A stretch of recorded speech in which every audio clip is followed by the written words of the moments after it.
Get on my head. Get on my head. Get on my head. Selamat pagi, siang, sore, atau malam.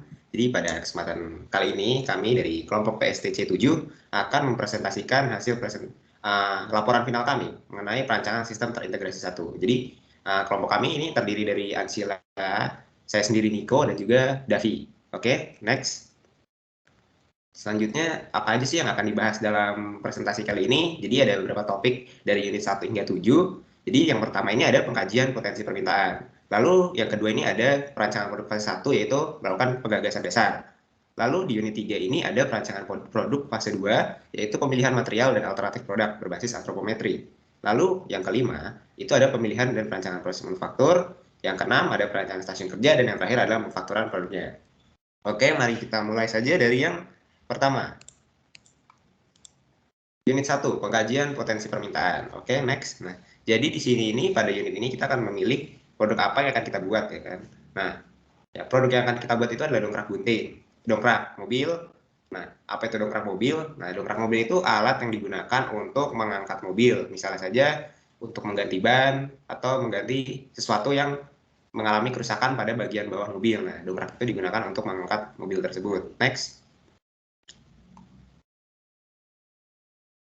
Oke, dongkrak ini ada macam-macam ya, dan memiliki berbagai kelebihan dan kekurangan. Nah, misalnya dari kiri ini ada dongkrak gunting, lalu ada dongkrak buaya, ada dongkrak botol, dan berbagai macam lainnya ya. Next. Nah, dari 10 dongkrak tadi itu kita milih 4 dongkrak yang menurut kita ini paling terbaik gitu ya. Next. Nah, lalu ada segmentasi pasar. Ini ada 4, itu dari faktor geografis. Jadi kita itu memilih pemasaran itu di seluruh wilayah Indonesia. Lalu yang kedua ada faktor psikografis, di mana kita ini ingin mempermudah pekerja saat melakukan maintenance pada mobil sehingga menghemat tenaga, sehingga dapat mengurangi kecelakaan kerja gitu. Lalu yang ketiga itu ada faktor demografis. Jadi menurut data dari BPSI menunjukkan bahwa jumlah kendaraan mobil di Indonesia pada tahun 2019 itu totalnya adalah 15.500.000 kendaraan. Nah, lalu yang keempat ada faktor perilaku, itu ada pola kebiasaan seperti pengetahuan, sikap, dan pakaian pelanggan. Nah, next. Lalu ini ada analisis kompetitor. Jadi ini adalah 3 kompetitor yang kita pilih dari 4 dongkrak yang tadi kita pilih, yaitu 4 alternatif. Next. Nah, lalu ada metodologi kajian pasar. Jadi metode data apa sih yang kita pakai? Kita memakai metode random systematic sampling. Jadi populasinya ini diambil dari data kendaraan pada tahun 2019 dari BPSI yang sebanyak tadi 15.500.000. Lalu kita juga menggunakan judgmental sampling yang mengandalkan penilaian kita sendiri. Lalu untuk teknik samplingnya, kita itu memakai kuesioner dari Google Form untuk mencari jawaban-jawabannya. Lalu berapa sampel sih yang kita butuhin? Nah, kita itu menggunakan perhitungan Slovin dengan margin error itu 10%. Sehingga dapat dilihat seperti pada perhitungan di pojok itu, jumlah sampel yang harus kita cari dari jumlah populasi sebesar 15 juta itu adalah 100 orang. Next. Nah, ini adalah hasil pencarian sampel kami dari mulai data umur, domisili, lalu ada jenis kelamin, dan juga pertanyaan lain mengenai dongkrak mobil tersebut. Next. Nah, berikut ini juga lanjutan dari pencarian sampel kami. Next.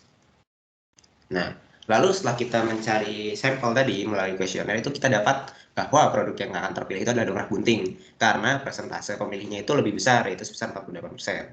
Lalu kenapa sih orang-orang itu memilih dongkrak gunting? Itu karena beberapa alasan seperti mudah dalam penggunaannya, produk tidak makan tempat, paling sering dijumpai dalam kehidupan sehari-hari, dan mudah untuk dibawa dan harga produknya terjangkau. Next.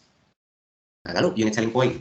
Jadi apa sih kelebihan dari dongkrak ini? Jadi dongkrak ini itu lebih awet dan tahan lama, lalu tidak makan tempat, dan juga mudah dibawa-bawa gitu. Dan juga yang terakhir itu dongkrak ini harganya lebih terjangkau dibandingkan yang lainnya. Namun ada kekurangannya, yaitu dongkrak gunting ini kurang nyaman gitu karena handle-nya itu kecil. Jadi kita ini sebagai pembuatnya nanti ingin memperbesar diameter pengait dan juga mengganti bahan yang ada di produk tersebut menjadi material yang lebih baik gitu. Next. Lalu yang selanjutnya adalah strategi kompetensi produk, yaitu kita memilih produk or service differentiation. Jadi kita ingin membuat produk ini lebih menonjol atau lebih unggul dari produk lainnya. Jadi kita ini membuat produk itu yang lebih safety sesuai dengan SOP, sehingga kita bisa mengurangi kecelakaan kerja saat menggunakan dongkrak. Lalu bahan dasarnya ini kita buat lapisan anti karat, yaitu menggunakan cat. Ini dilakukan supaya umur pakai dongkraknya ini lebih lama. Next. Baik, selanjutnya merupakan unit 2, yakni perancangan produk fase 1, gagasan dasar. Yang pertama dari gagasan dasar, yakni brainstorming. Jadi di sini kami bertiga melakukan tukar ide yang disebut brainstorming untuk menentukan dongkrak seperti apa yang ingin kita mau. Kemudian dari hasil brainstorming tadi kami masukkan dalam klasifikasi tujuan. Yang pertama ada kelas primary, secondary, dan tertiary. Nah, di kelas primary sendiri itu ada 4 yang ingin kita tonjolkan dari dongkrak ini. Yang pertama awet dalam penggunaannya, praktis dalam penggunaannya, yakni dan juga keamanan, kemudian penampilan. Nah, dari awet penggunaannya ini ada 2 untuk kelas sekunderinya, yakni ketahanan dan kekuatan. Kemudian dari ketahanan sendiri itu ketahanan umur pakai, dari kekuatan sendiri itu kekuatan dalam menahan beban, dan juga kekuatan pengait dan handle ulir. Kemudian dalam kelas praktis dalam penggunaannya, yang pertama itu ada kemudahan dan juga kenyamanan. Nah, pada kemudahan sendiri, yang pertama itu ada kemudahan penggunaan di saat malam hari, kemudahan dalam penggunaannya, kemudahan dalam penyimpanan, serta kemudahan dalam membawa dongkrak. Kemudian dari kenyamanan itu ada kenyamanan saat memutar handle, kemudian kenyamanan dalam mengangkat dongkrak. Kemudian dari keamanan untuk pengoperasian kerja. Nah, di sini adalah keamanan dan kekuatan pengunci, karena di mana pengunci ini merupakan salah satu komponen penting dalam dongkrak. Kemudian ada penampilan, yakni keindahan atau estetika, di mana di sini ada ketahanan cat logam, ya, dan juga yang terakhir adalah desain yang menarik dan minimalis. Kemudian ada penetapan fungsional yang kita gambarkan dalam bentuk black box. Yang pertama tidak inputnya, yakni permasalahan di bagian mobil yang tidak terduga dalam perjalanan, sehingga mengakibatkan adanya produk dongkrak itu. Nah, kemudian di dalam black box ini sendiri berisi operasionalisasi dari dongkrak penting itu sendiri, di mana yang pertama pengguna akan membuka pengunci dari dongkrak, kemudian memasangkan dongkrak tepat di mobil, dan pengguna memastikan bahwa bagian mobil sudah bertemu pada dongkrak. Kemudian pengguna memasang handle pada dongkrak dan mengunci sehingga dongkrak bisa diputar. Dan juga akan menghasilkan dongkrak yang praktis serta kuat dan tahan lama dalam penggunaannya. Kemudian penetapan fungsional kedua ada transparan box, di mana inputnya dapat bocoran yang tidak terduga di perjalanan, fungsinya adalah menyiapkan dongkrak, mengatur posisi dongkrak, aktivitas sebentar pada dongkrak, dan ketiga fungsi ini itu menggunakan energi manusia. Dan juga outputnya sama seperti black box, yakni dongkrak yang praktis serta kuat dan tahan lama dalam penggunaannya. Kemudian ada penetapan fungsional atau fungsi tujuan, di mana di sini ada 3 kelas, praktis, ketahanan, keamanan. Praktis itu ada fleksibel yang mudah dibawa, kemudian ketahanan itu menahan beban mobil yang memiliki beban besar, dan juga terjadi perkaratan, dan juga untuk kelas keamanan itu pengguna aman saat membuka dongkrak, pengguna aman saat mengoperasikan dongkrak, dan pengguna aman saat menutup dongkrak. Dan juga untuk kelas tertiarnya itu dapat dilihat pada slide. Kemudian ada penetapan spesifikasi, di mana di sini ada 5. Yang pertama itu ketahanan dan kekuatan, keamanan, fleksibilitas, estetika, dan biaya. Jadi di sini dari tadi klasifikasi tujuan, penetapan spesifikasi, dan sebagainya, ini merupakan rencana yang ingin kita buat dalam dongkrak tersebut. Jadi yang pertama ini dari kekuatan, kriterianya itulah material logam yang dipakai yaitu steel, ya, atau baja dengan katanan selama 10 tahun. Kemudian dapat menahan beban mobil sampai dengan 2 ton. Kemudian dari keamanan panjang paketnya 50 cm. Karena jika panjang segini itu akan memudahkan pengguna dalam menggunakan dongkrak, karena ini berkaitan dengan torsi. Kemudian dari fleksibilitas itu mudah dibawa dan dimudahkan karena dia ringan. Karena memiliki berat itu hanya 3.300 gram. Kemudian tidak makan tempat karena hanya memiliki ukuran 54 x 7 x 30 cm. Dan dari estetika itu cat yang melapisi merupakan cat anti karat yang dapat bertahan selama 8 tahun. Dan untuk biaya itu biaya produk itu sebesar 36.400. Ini adalah rencana awalnya. Kemudian ini ada penetapan karakteristik yang kami buat dalam HOQ atau House of Quality. Kemudian ada drafting dan part kritis. Nah, part kritis yang kami rencanakan awalnya itu adalah ulir. Ya. Jadi di unit ini kami merencanakan bahwa part kritisnya ada ulir. Kenapa ulir? Karena bisa dilihat sendiri ulir ini merupakan salah satu komponen penting. Di mana saat dongkrak ini tidak dibuka atau ditutup, itu dapat mengunci itu dengan menggunakan ulir. Jadi ulir ini sebagai salah satu komponen penting, ini keamanannya dalam penggunaan dongkrak. Jadi awalnya kami ingin membuat part kritisnya adalah ulir. Namun nanti akan dibahas di unit lain bahwa part kritis ini akan berubah. Jadi ini adalah drafting dari produk dongkrak kami. Kemudian ini ada pengaitnya. Nah, sekarang kembali kita lanjut ke unit 3. Ini merupakan lanjutan dari unit 2, yakni perancangan produk fase 2. Ini pemilihan material dan alternatif rancangan produk. Yang pertama dari pemilihan material. Di sini ada 4 yang kami pilih awalnya, yakni karbon steel, baja paduan, besi, dan silikon. Untuk karbon steel itu masih jenisnya 7,75, kemudian tensile strength yieldnya 35.500 sampai 252.000 PSI. Kemudian baja paduan masih jenisnya 6,6 sampai 7,86, tensile strength yieldnya itu 29.500 sampai 290.000 PSI. Kemudian untuk besi masih jenisnya 7,874, kemudian tensile strength yieldnya itu 7.250 PSI. Untuk silikon itu konduktivitas termalnya 149, masih jenisnya itu 2,57. Jadi kemudian yang selanjutnya adalah spesifikasi kebutuhan, di mana spesifikasi kebutuhan ini memiliki apa yang ingin kita butuhkan dalam setiap komponennya, dan juga kita menetapkan fungsi-fungsi apa saja. Yang pertama, jadi di sini ada komponen yang menyusun dongkrak, itu ada ulir, pin pendek, arm atas, cover atas, pin ulir, pin polos, arm bawah, cover bawah, pin panjang, dan pegangan handle. Nah, ULI sendiri part pertama adalah mengunci dan menarik atau menurunkan dongkrak. Kemudian spesifikasinya kuat dan tidak mudah berkarat. Alternatif materialnya carbon steel dan alloy steel. Kemudian untuk pin pendek itu mengunci bagian atas dongkrak. Spesifikasinya kuat dan tidak mudah berkarat. Alternatif materialnya carbon steel, galvanis besi. Arma atas itu fungsi untuk menyangga dongkrak. Spesifikasinya kuat dan tidak mudah berkarat. Alternatif materialnya carbon steel dan juga alloy steel. Cover atas itu menyatukan kedua bagian arm atas untuk menopang mobil. Spesifikasinya kuat, tidak mudah berkarat, dan bagian permukaannya tidak kasar. Kemudian pin ulir itu fungsinya mengunci dan menyatukan arm bawah dengan arm atas. Spesifikasinya kuat dan tidak mudah berkarat. Alternatifnya carbon steel dan galvanis dan besi. Kemudian untuk pin polos itu fungsinya menyangga ulir dan menyatukan arm atas dengan arm bawah. Spesifikasinya juga sama, kuat dan tidak mudah berkarat. Kemudian alternatif materialnya itu sama, carbon steel, galvanis dan besi.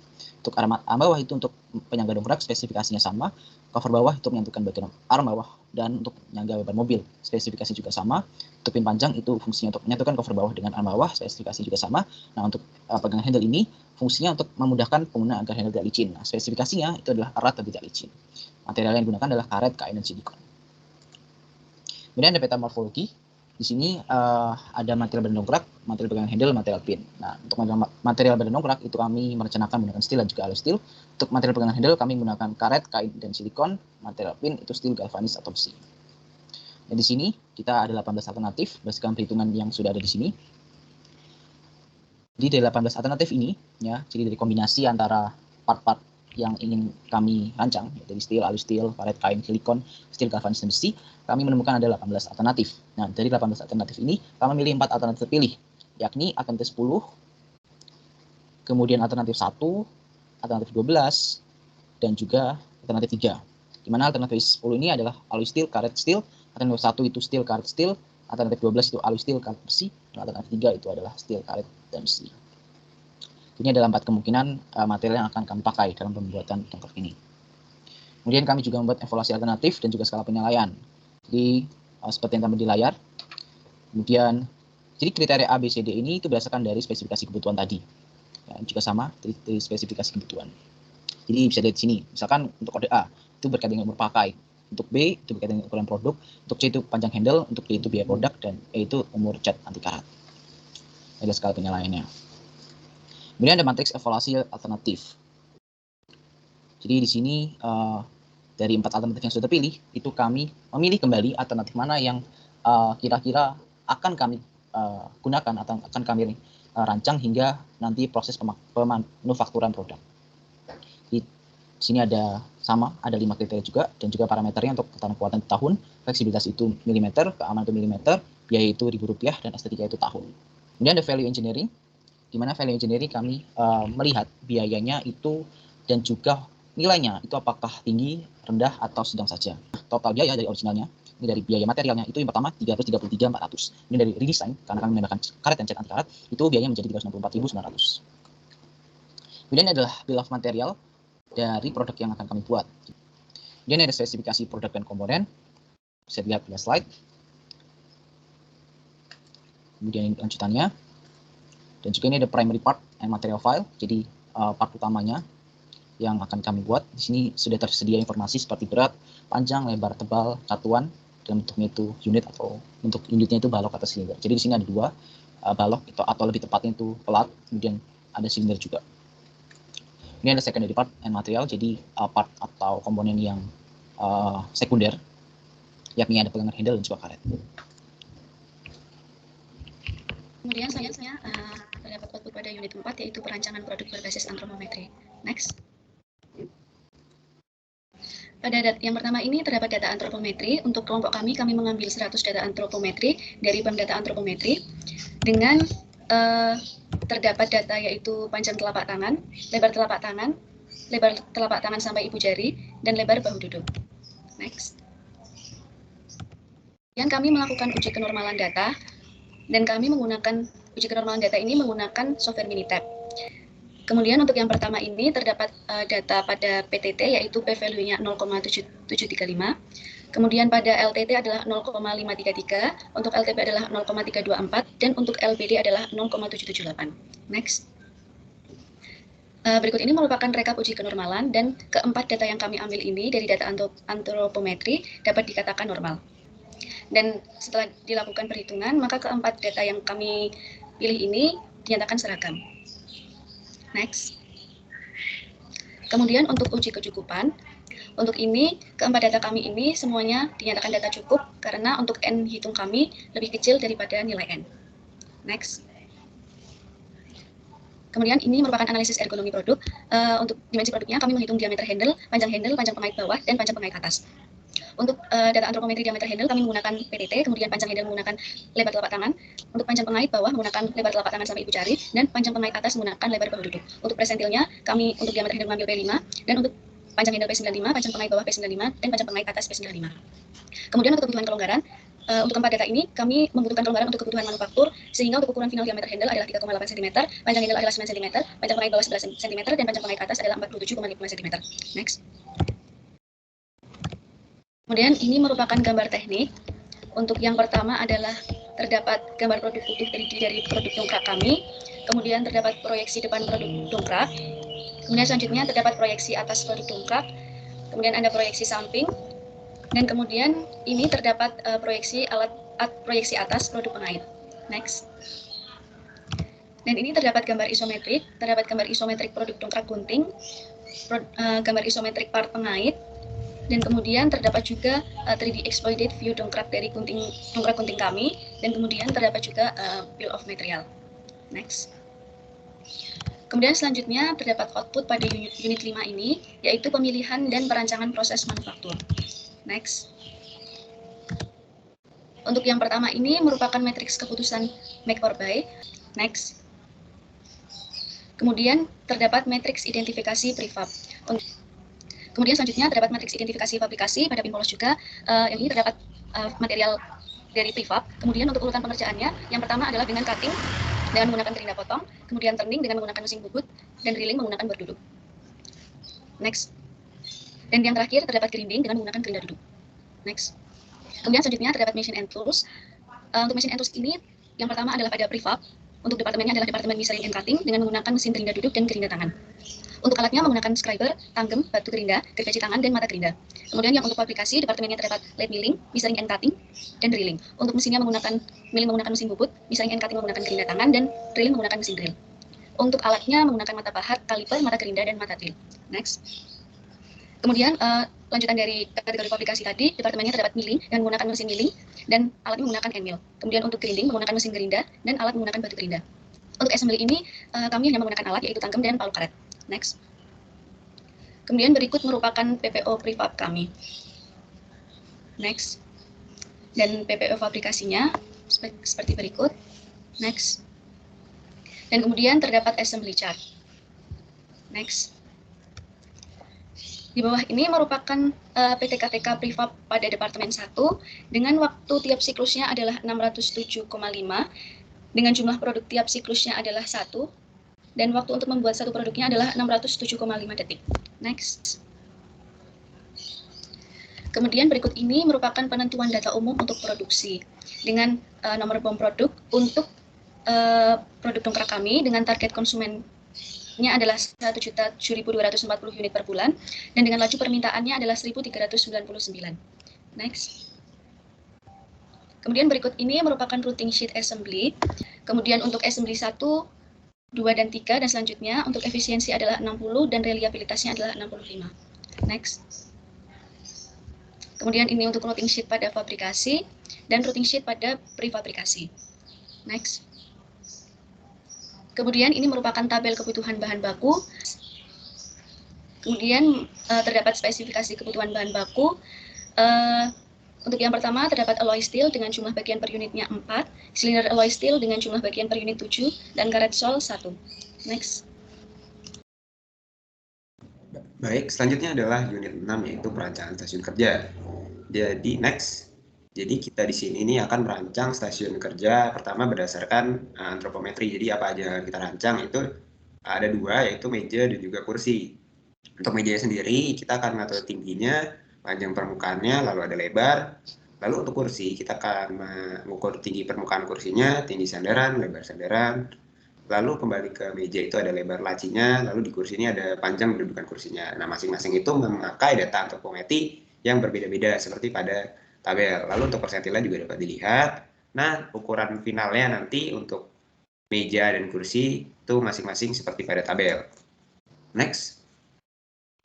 Nah, setelah kita memilih tadi data antropometri ini, kita menghitung uji kenormalan dan juga uji keseragaman. Kalau untuk uji kenormalan ini kita menggunakan metode Anderson-Darling, di mana jika nilainya lebih dari 0,05 maka data itu normal. Lalu untuk uji keseragaman itu jika n hitungnya itu lebih besar daripada n, itu maka datanya dikatakan cukup.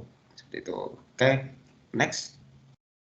Nah, berikut merupakan gambar fasilitas kerja yang telah kita buat berdasarkan data antropometri tadi. Itu next. Nah, setelah tadi kita membuat fasilitas kerjanya, kita menyontohkan bagaimana penggunaan fasilitas kerja tersebut saat proses produksi menggunakan manekin, itu menggunakan software CATIA. Nah, dari manekin yang tadi kita telah buat itu, nanti kita akan menganalisis rulanya. Nah, dari semuanya dapat kita lihat ini bahwa final score-nya itu rata-rata ini 3, yang berarti beban kerja dari pekerja nantinya itu tidak akan terlalu besar. Next. Nah, ini dilihat juga di pengalusan drilling dan bubut, itu semuanya masih di angka 3, yang artinya semuanya itu masih cukup normal untuk melakukan pekerjaan, sehingga kita tidak perlu melakukan perubahan posisi kerja lagi. Next. Oke, ini masih analisis rula. Next. Nah, yang selanjutnya ini ada work remit. Jadi, berapa sih luas area yang kita butuhkan dalam satu stasiun kerja, itu masing-masing kita hitung.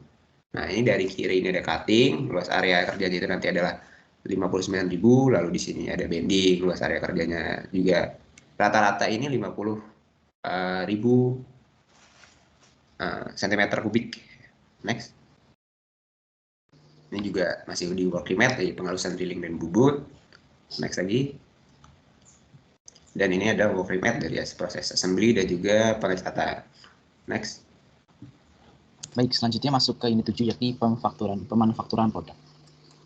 Nah, jadi di unit 7 ini, dari unit 1 sampai unit 6 itu adalah merupakan proses perencanaan. Jadi unit 7 ini merupakan proses akhir, yakni proses di mana kita akan menerapkan apa yang sudah kita rencanakan ke dalam sebuah stasiun kerja untuk membuat part kritisnya. Nah, part kritis di sini, kalau tadi di unit 2 itu merupakan part kritisnya adalah kulir. Nah, di sini setelah kita melakukan berbagai pertimbangan, dari mulai waktu, kemudian dari biaya dan sebagainya, kita menetapkan bahwa part kritis yang kita akan pakai yakni pin polos. Nah, di sini ada pertama mesin and tools yang dipakai. Jadi di sini sebelumnya kami survei ke beberapa bengkel dan juga toko materials, dan juga akhirnya kami menemukan bahwa bengkel yang akan kami gunakan yakni bengkel dan Las Adeng. Jadi itu adalah sebuah bengkel yang ada di Yogyakarta. Nah, kemudian mesin and tools yang digunakan pada bengkel tersebut yakni ada gerinda duduk atau gerinda potong, ada gerinda tangan, mesin drill dan juga mesin las. Kemudian, nah ini adalah part kritisnya, yakni pin polos. Jadi di sini kami juga mengalami perubahan material yang semula kami menginginkan medium alloy steel berubah menjadi stainless steel. Terdapat kelebihan dan kekurangan dari kedua material tersebut. Namun untuk harganya itu jauh lebih murah dari stainless steel ini. Jadi stainless steel ini selain dia kuat dan juga anti karat, dia juga memiliki harga yang cukup murah. Nah, dari spesimennya yang akan kami buat itu berapa sih? Itu yang pertama kami melihat dari laju produksinya, yakni 1805 mm per jam. Kemudian dengan menggunakan rumus Lovin, akhirnya kami dapatkan N total itu adalah 44 unit dengan margin error 15%. Ini adalah matriks evaluasi manufakturnya, di mana ini adalah yang sebelah kiri adalah rencana operasi, dan sebelah kanan adalah operasi aktual. Nah, mungkin saya akan lebih membahas pada operasi aktualnya, di mana yang pertama itu adalah proses pemotongan dengan menggunakan gerinda potong dan penggaris siku, kemudian ada penghalusan dengan menggunakan gerinda potong. Kemudian ini adalah postur kerja dari operatornya adalah Pak Adeng. Nah, beliau kebanyakan menggunakan postur kerja jongkok, jadi beliau bekerja secara jongkok. Kemudian lingkungan kerjanya itu menangan baik, tempat kerja tidak terlalu luas, sirkulasi udara baik, namun sedikit bising karena dapat banyak bunyi-bunyi dari material yang sedang diproses. Nomor selanjutnya adalah pelubangan dengan menggunakan mesin drilling, kemudian ada proses penghalusan lubang dengan menggunakan gerinda tangan, dan juga ada proses pemotongan diameter luar dengan menggunakan gerinda tangan juga. Kemudian ini prosesnya yang berikutnya adalah proses pengelasan dengan menggunakan mesin las, kemudian ada proses penghalusan las, dan juga ada proses pemolesan. Jadi sebelumnya awalnya kami tidak menggunakan proses pengelasan, karena kami sebenarnya menggunakan proses pembubutan, jadi diameter silinder yang akan kami bubut untuk membuat diameter dalam. Namun di sini karena berbagai macam pertimbangan dan juga survei, akhirnya kami menemukan bahwa proses yang tepat adalah proses pengelasan, di mana pertama kami akan membuat diameter luar dengan menggunakan material plat ester, kemudian selanjutnya itu akan dilas dengan silinder dari stainless steel tersebut. Ini merupakan postur kerja proses manufakturnya. Jadi kira-kira Pak Adeng membuat proses pemotongan, penghalusan juga pemulasan ini dengan posisi seperti ini. Oh ya, tadi untuk proses pemulasan sendiri itu berfungsi supaya material stainless steel itu kembali mulus seperti semula atau tidak meninggalkan bekas-bekas kasar karena proses manufaktur. Jadi pemulasan ini lebih kepada proses penghalusan dan juga proses final akhir dari produk kami. Dan juga ini ada analisis rula di mana dari postur ini dapat disimpulkan aman, tidak perlu dilakukan investigasi lanjut. Kemudian ada proses drilling seperti ini, dan juga analisis rula yang juga aman. Kemudian ada diagram stasiun kerja. Nah, dalam diagram ini pertama, kami harus menghitung dulu berapa dimensi yang diperlukan. Ini adalah bentuk diagram stasiun kerjanya. Kemudian ini adalah rincian biaya akhir setelah kami melakukan proses manufaktur, di mana biaya material untuk pipa stainless steel dengan ukuran 6.000 kali 3 kali 0,8 cm ini sebesar 250.000, jasa pengerjaan juga 250.000, ongkos kirim bahan itu 50.000, kawat las kalis itu 50.000, mata bor kalis itu 60.000, plat ester itu 70.000, sehingga jumlah biaya yang kami butuhkan dalam membuat produk atau spesimen sebanyak 44 unit itu Rp730.000. Dan ini adalah produk akhir dan pengiriman produk. Jadi produk ini sudah kami kirimkan kemarin hari Senin tanggal 13 Desember 2021 pukul 9:30 pagi ke kampus 3 Universitas Atmajaya Yogyakarta. Jadi ini adalah bentuk akhir. Mungkin nanti bisa dilihat di video untuk lebih jelasnya. Dan juga ini sudah diterima oleh Satpam kampus.